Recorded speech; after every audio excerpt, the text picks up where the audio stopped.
Good evening from Rocky Mountain PBS. I'm Cynthia Hessin. This is Colorado State of Mind. After a political campaign season longer than any other in recent history, we are now 4 days away from knowing the outcome of the 2012 election. And tonight on our program, we're taking advantage of the acumen of Colorado journalists who have followed every step through these months, all of them. We'll talk with Tim Hoover of the Denver Post and Pauline Rivera of La Voz, Colorado. Also with Kirk Siegler from KUNC Radio and Eli Stokols of Fox 31 TV. First up, however, is journalist Steve Mort of the NewsHour and Colorado State of Mind. This week he talked with an array of Colorado voters about why this state has become so influential in the presidential race of 2012, especially in Jefferson County, one of the most watched counties on the map. Here is his Mort report, and then we'll come back with our studio guests. With the election just days away, polls here in Colorado have consistently shown President Obama and Mitt Romney running neck and neck for several months. Official figures out this week show a slight Republican advantage in early voting, which began in Colorado on October 22nd. But the voting tally up until Monday tells a story of just how close the presidential race is here. Registered Republicans account for 38%, Democrats for 36%, and unaffiliated voters for 25% of ballots cast early. Depending on the outcome in other states, Colorado could be decisive on election night. President Obama could lose Ohio, for example, but make up crucial electoral votes here in Colorado. For Mitt Romney, Colorado is also important. Even if he sweeps other large states like Florida and Virginia, he's likely to still need Colorado's electoral votes if he's to clinch victory. But to win in Colorado, both candidates need to secure a handful of swing areas, including Arapahoe, Jefferson, and Larimer counties. President Obama took Colorado in 2008 by doing well here in the increasingly diverse Jefferson County, which went for George W. Bush in 2000 and 2004. The county's independent streak was evident at the recent annual Apple Cider Festival in Lakewood. I'm not a political person, so I'm doing my research on what candidate will best support me as a female and me as a small business owner. Moira Fletcher runs a local chiropractic business. I think it's difficult making these decisions because some of the things Romney supports I don't think are conducive to women's issues. And as a small business owner, I don't think that Obama is a good choice. Winning over voters like Fletcher's been a #1 priority for the Romney and Obama campaigns. I just wanted to see if we could count on your support. Both Republicans and Democrats have significant grassroots get-out-the-vote efforts in Jefferson County. Volunteers gather at campaign offices across the county like this Republican phone bank in Lakewood in a last-minute effort to win over wavering voters. If there were an election for the president today, would you be voting for Mitt Romney or Barack Obama? And volunteers like Judy Merkel are hitting the streets to convince those still undecided to come to the polls for Mitt Romney. This election is critical for our economy, and I think we're engaging more and more of our independent voters to see that it's about our economy, it's about our jobs.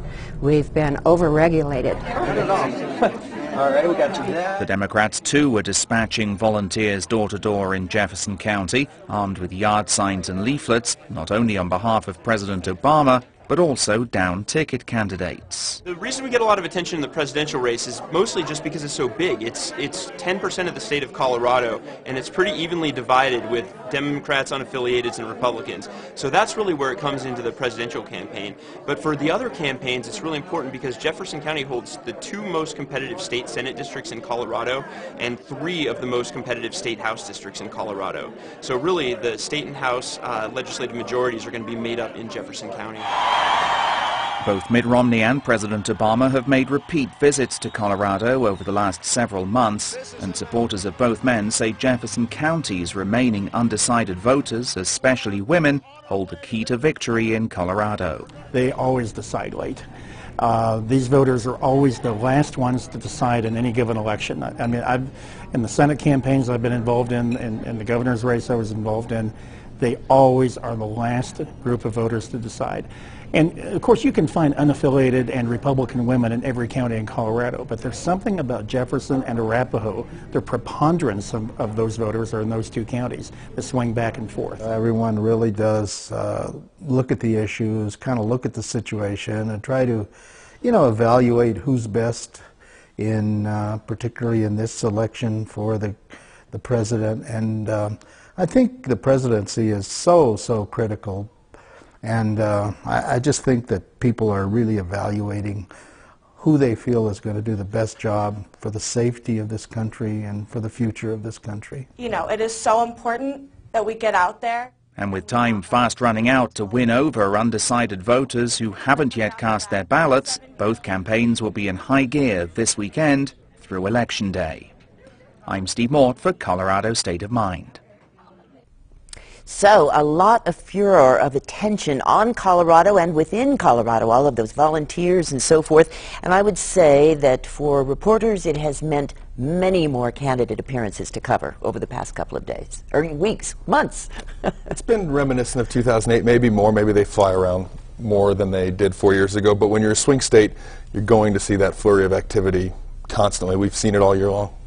Was there one or another that especially struck you, either the traffic problems it caused or any other notable Colorado appearance? I would say the Red Rocks rally. I don't know, I think a lot of folks were at that, but that had the feel to me of one of those rallies that was organic. It was a crowd of people who felt like they were going to win, Mitt Romney's crowd, and that was a crowd and a rally he probably couldn't have put on a month earlier. Before the Denver debate, people showed up to Romney's rallies and they cheered and they applauded, but I don't know if there was that genuine swell of enthusiasm, and that was something that was palpable at Red Rocks that night. And Red Rocks, speaking of, these campaign events, they were certainly the case in 2008, covering them, but in 2012, these are really huge events that are resembling rock concerts, country concerts, I guess, depending on the candidate.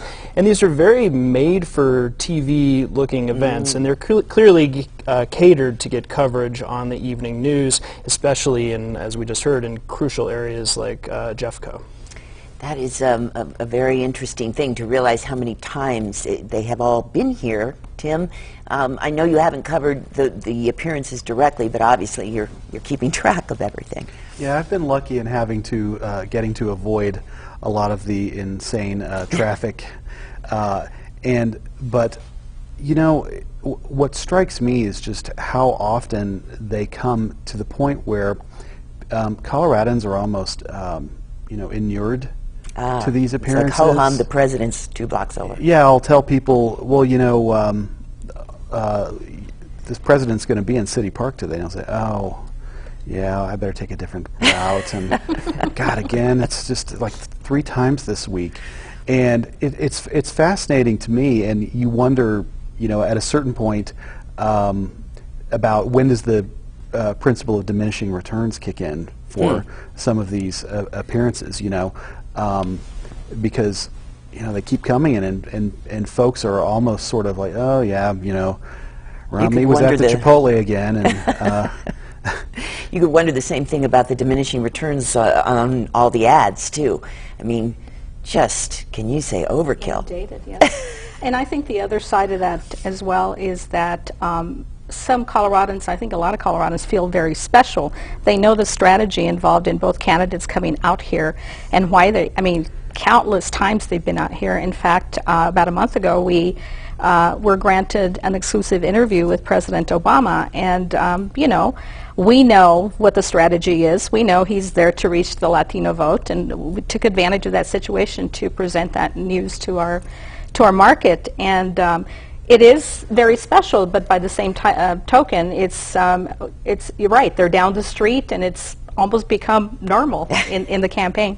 That's right. Ernest Goodallay was the reporter who got to speak with President Obama, and there were a couple of other local appearances that he did here. That is a strategy that he was employing around the country. They cherry-pick there. We haven't gotten an interview yet, and I don't think we will. I know you're on the list. There's still time. Possibly, but they cherry-pick and they control, and that's something that's different about the campaigns.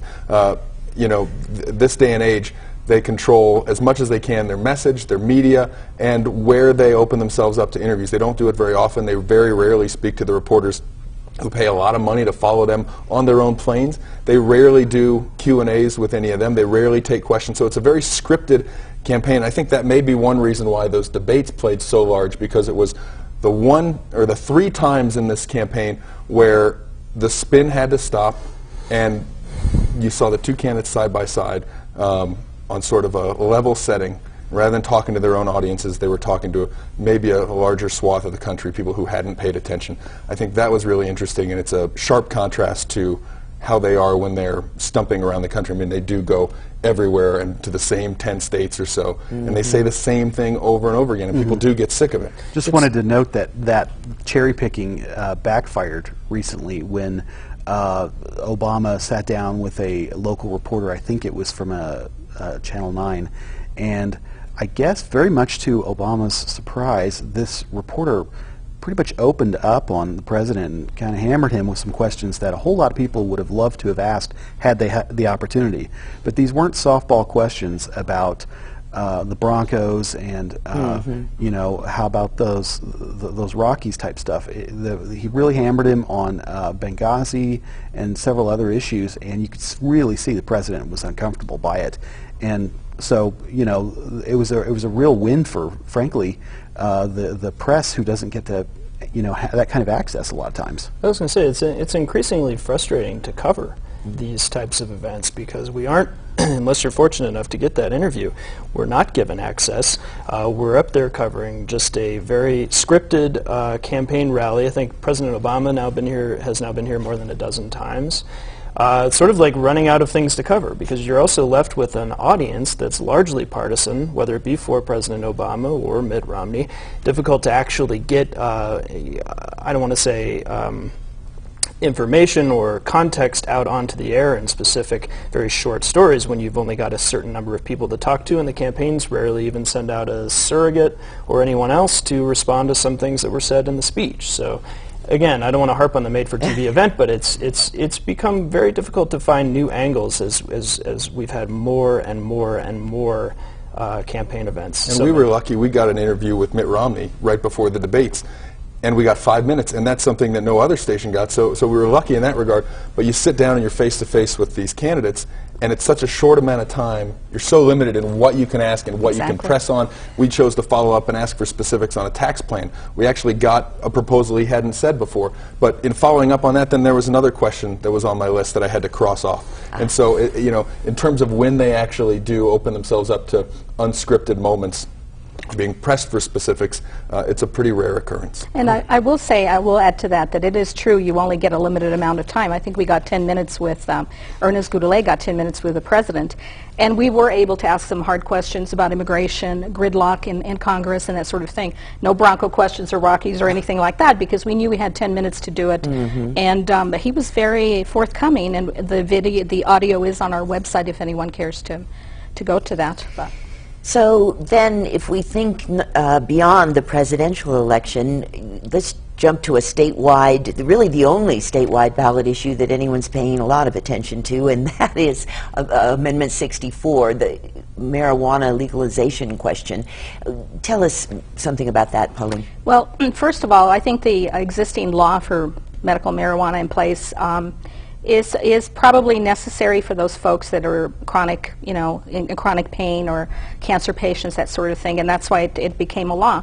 I will say as well, however, that there is abuse that goes with that law as well, that we see and we know what's going on. So on a greater level, I believe to bring in something like, you know, legalizing marijuana across the state, and Colorado being one of the first to do so, if that happens, would be a detriment, I believe, to the state. Sure, it will generate lots of revenue for the state, but is that worth it to, I don't think it's worth the downsizing of our image. Colorado is known as a very healthy state. I feel that something like that is probably going to create a lot of negativity across the world, across the country. Kirk, you covered did a story about the extent to which that amendment is going to drive turnout. Yeah, we don't really, like you say, we have a few amendments, statewide ballot measures, but really the Amendment 64 is the one that everybody, I think, is most focused on, and for good reason, because it does have some pretty big implications on either side. I think it would be interesting to see, oftentimes these down-ticket races and amendments can affect turnout one way or another for the big race that we're all focused on, of course, the presidential race. I think it'll be interesting to see if Amendment 64 really does drive turnout, and if it does, who in fact it will benefit, because conceivably there are a lot of libertarian-leaning minded folks in this state who might be inclined to vote for the legalization for recreational purposes of marijuana. Do those people side with Mitt Romney, perhaps on fiscal issues, but probably not on social issues? Do they go for President Obama? So I think that some of them go for Gary Johnson, the libertarian. In fact, too, yeah, and he could be the game changer in an election this close if he in fact does draw 1% or more as a libertarian ticket. That could have a pretty big impact on the presidential race here. Tim, let's talk about the legislature, which is, you know, kind of a mystery all its own of how that could turn out. Right. So Colorado has one of the most compelling legislative battles going on in the country. Right now we have a split legislature. Republicans control the House by 1 seat. The Democrats control the Senate with a 20 to 15 advantage. Republicans in the House, it's 33-32. So most of the smart money right now thinks that Democrats are likely to take back the House. I've had even Republican lobbyists tell me that all their folks think that the House is going to swing back Democratic. Democrats could have either a fairly narrow advantage in the House, 33, 34 seats, or they could get a more substantial one, up to, say, 37, in absolute best case scenario, like 38 seats, which would be close to a bulletproof majority. In the Senate, though, it's much, much more difficult. The race comes down to about 3 or 4 seats, and for sure 3 of them are razor-thin toss-ups that are, and there's so much money being spent in these seats, and the mailers that go out that most people don't see unless you live in that particular district. Some of them are just crazy, are just so off the wall, and you wonder at times if they people are running out of ideas on these things because they're so out there. But if Republicans sweep all 4 of what are considered toss-up seats, or seats in play, I should say, one of them might not be a toss-up, then they can take back the chamber with an 18-17 majority. But they got to run the table. Now they say they can do that. They have the advantage on early turnout, and they say we're going to cruise into this and we're going to win. The Democrats are saying, you know, we feel that our folks are going to come through at the end, and they might lose. Their view is they might lose a seat or 2, give them either a 19-seat majority, 18-seat majority. And if they have an 18-seat majority, boy, that gets interesting, because there's a very moderate Democrat named Sherry John in the Senate. Suddenly she will be the most powerful person in the building. But if the legislature stays split, as it is now, and you get say a Republican House and a Democratic Senate, Governor John Hickenlooper remains the luckiest governor in America still, where nothing controversial gets to his desk. If, on the other hand, if it becomes both Democratic chambers, he suddenly has a problem, real problem, which is the left wing of his party now has a path to put stuff on his desk that he either has to veto, whittle down, kill it while it's still in its gestation phase, whatever, and it will make the remainder of his term considerably more difficult. Very interesting to contemplate what's going to happen there. Let's talk about the congressional races. A couple of them have been pretty ugly, and it's the only way to say it, tough. Yeah, and maybe the couple are the 2 that we've been paying the most attention to in the suburbs in District 6 and District 7. The Denver Post did not exactly go out on a limb in endorsing all the incumbents across the board statewide, even though Congress's approval ratings are around 10 or 15%. And I think that reflects the reality of the situation, that voters, I would be surprised if voters vote out any of the incumbents. I mean, Mike Coffman, even though he has a tougher district, even though he made the unfortunate comment about President Obama perhaps not being American in his heart, I bet Mike Coffman wins re-election in a much closer 6th district. And Ed Perlmutter, Joe Coors has run a spirited race, but I think Ed Perlmutter holds on there. So I don't know. At the end of the day, those districts are interesting because those are the swing districts in the presidential race as well, Jeffco and Arapahoe. But I don't know that there's any huge swings, huge impact on the presidential race. I think both those races will swing back to the incumbent, and I think the presidential race will be close in both counties. Yeah. Yes, incredibly close. And in the 6th congressional district, Mike Coffman has a lot of name recognition. And only recently, it seems, have we really gotten a lot of excitement, I think, in that race. And I think some of that might be because the outside groups and the outside political action, the DNCC comes to mind, is actually putting money into the race, which is seen as contested, at least from the Democrats' standpoint. I was surprised that that hasn't, but that wasn't the case seemingly a couple of months ago in a newly redrawn district where we would see Mike Coffman need to move to the center by virtue of his newly redrawn district, including most of Aurora, increasingly diverse and more of a moderate district.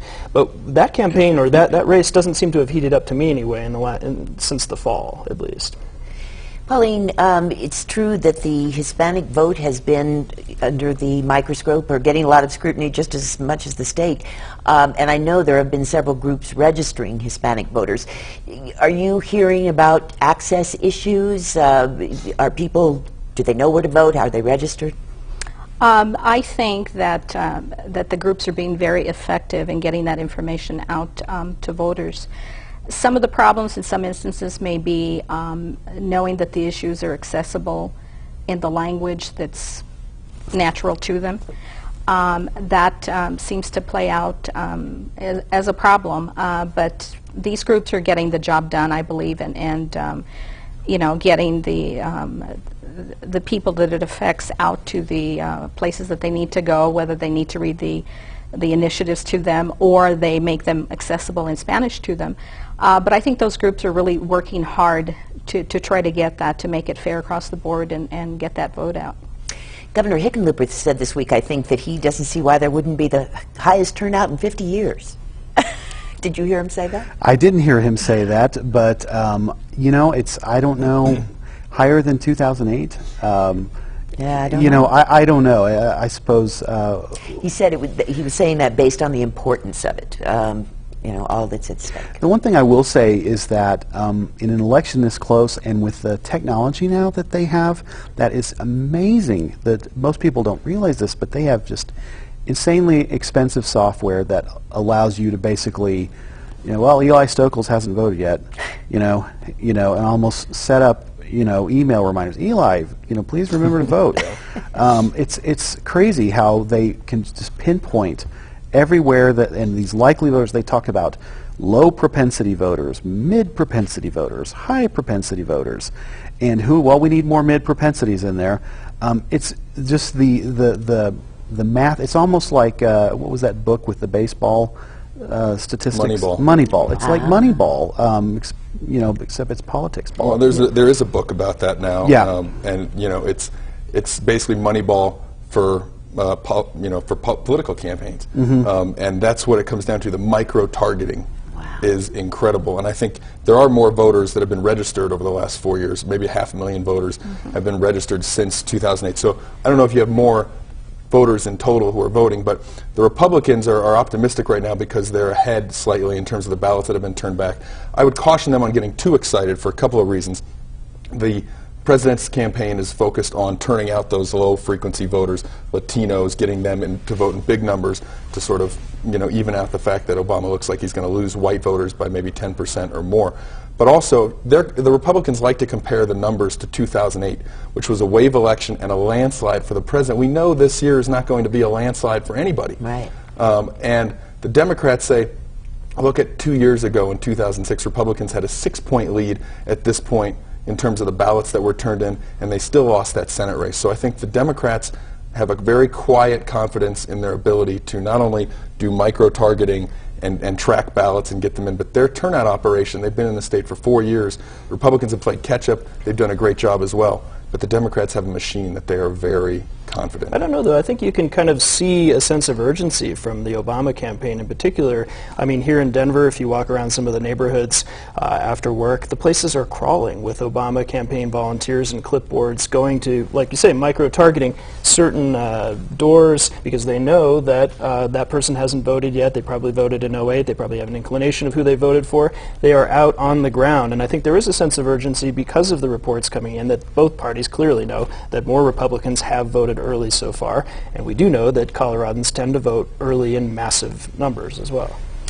And I believe, to add to that, I believe it will be a record-breaking election, the voting end of it, and it's because I believe two things. The Latino vote, more Latinos registered to vote, and I think they'll turn out in record numbers. And the second thing would be the 18 to 29 demographic that gets all the information through social media and instantaneous.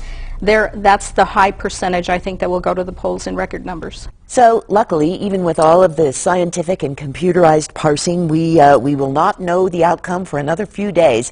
That is Colorado State of Mind for this week. You can see the program again at video.rmpbs.org. We thank Steve Mort, Tim Hoover, and Pauline Rivera, also Kirk Siegler and Eli Stokols. Next week at this time, we'll bring in another roundtable of Colorado journalists to talk over what happens in the outcome of the 2012 election. And on Election Night, Tuesday, join us on Rocky Mountain PBS for 3 hours of live local coverage of the results. We're doing that with our partners at Denver 7 News and also the iNews Network. Thank you for joining us tonight. I'm Cynthia Hessin. And that, I think a lot of that has to do with the fact that, you know, when people see, I don't know, the light rail or their own school or their own roads, you know, they think so provincially and just it's much more tangible to them. But when you think about a statewide tax increase, just the whole notion of funding for education doesn't translate to them. Yeah. That's why I think that it's so much tougher to pass a statewide tax increase. It's just so abstract. All politics is local. Thank you very much, all of you.